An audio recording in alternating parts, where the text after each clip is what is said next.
You ever look at the world, all the problems, and just feel completely overwhelmed? Poverty, inequality, conflict, it's just so much. But what if I told you there was a kind of cheat code? A single, really elegant fix for our biggest problems that's been hiding in plain sight for over a century. Well, that's exactly what we're going to dig into today. I mean, it seems like just common sense, right?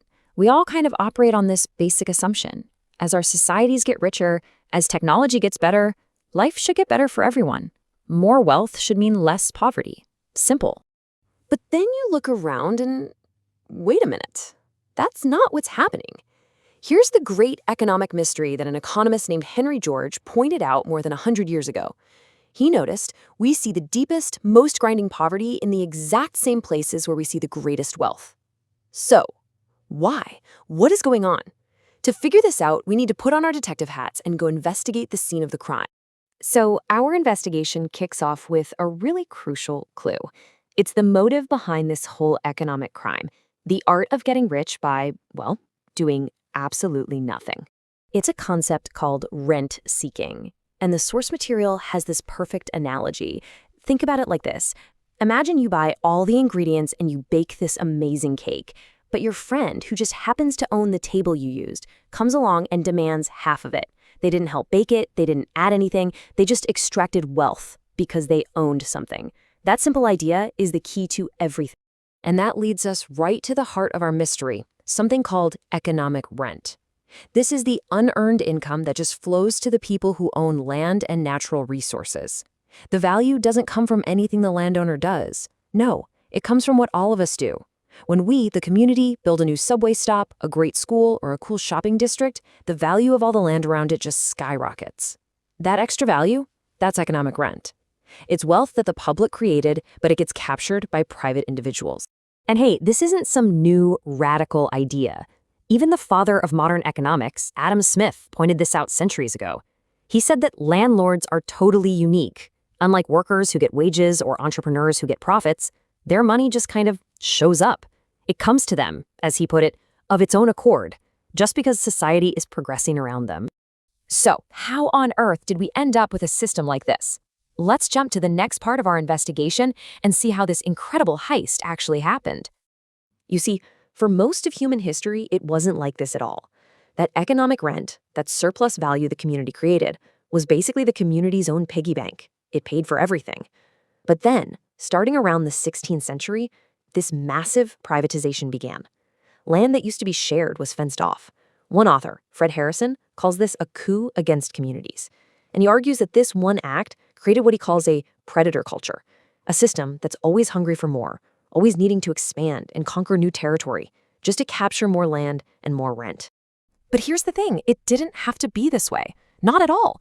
Just look at this comparison. On one side, you have that predator culture, which leads to war and massive inequality. But on the other side, look at a real-world example like Costa Rica.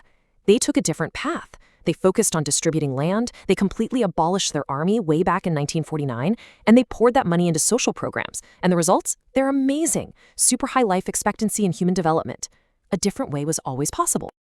Okay, so at this point, you might be thinking, if this is such a huge, fundamental problem, how have I never heard about it? How does a heist this big stay hidden in plain sight?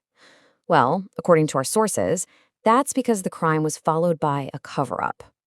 And check this out. This is pretty much the smoking gun. This quote from an economist, Simon Patten, back in 1908 just lays it all out. The people who followed Henry George's ideas, they were called single-taxers, were getting really popular. So Patten straight up argues that economic theory itself had to be changed to stop them. The actual language of economics was deliberately rewritten. So how'd they pull it off? Well, it was a clever bit of intellectual sleight of hand. They just changed the words. The word land, which is a totally unique thing, got lumped into the general category of capital. And just like that, the unearned income you get from just owning a piece of a planet was treated as the exact same thing as the earned profit you get from building a factory. Economics became more and more abstract, and this whole idea of economic rent just got, poof, erased from the textbooks. All right, we've seen the crime, the motive, and the cover-up, so now for the main event, the cheat code itself.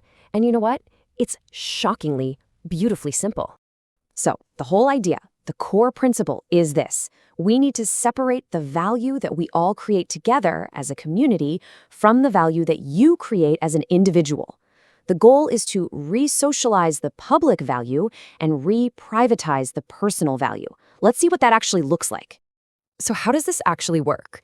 It's basically a three-step process. First, the community figures out the rental value of every piece of land. And this is so important. It's just the land itself, not any buildings on it. Second, the community collects that value, that economic rent, as its main source of income. And third, and this is the part that changes everything, with all this new revenue, we can slash or even get rid of taxes on stuff we actually want more of, like jobs and businesses.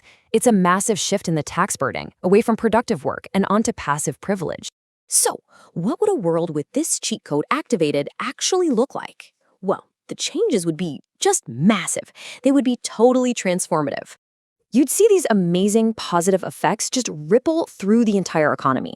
Housing would finally become more affordable, because just sitting on empty land and speculating would become super expensive.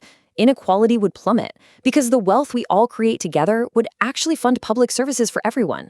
And our economy would become way more productive, because money would flow into creating real businesses and jobs instead of just gambling on land prices. Let's bring this down to earth with a real number.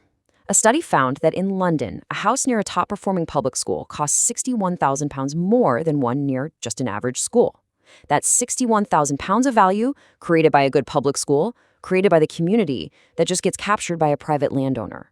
Now imagine if that money went back to funding our schools instead. So I'll just leave you with this question. We've all been taught to think of land as just another private thing to buy and sell. But what if we started seeing it for what it really is? The source of our commonwealth.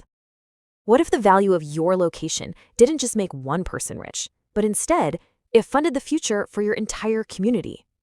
It's a simple idea, a cheat code that's been waiting for us all along.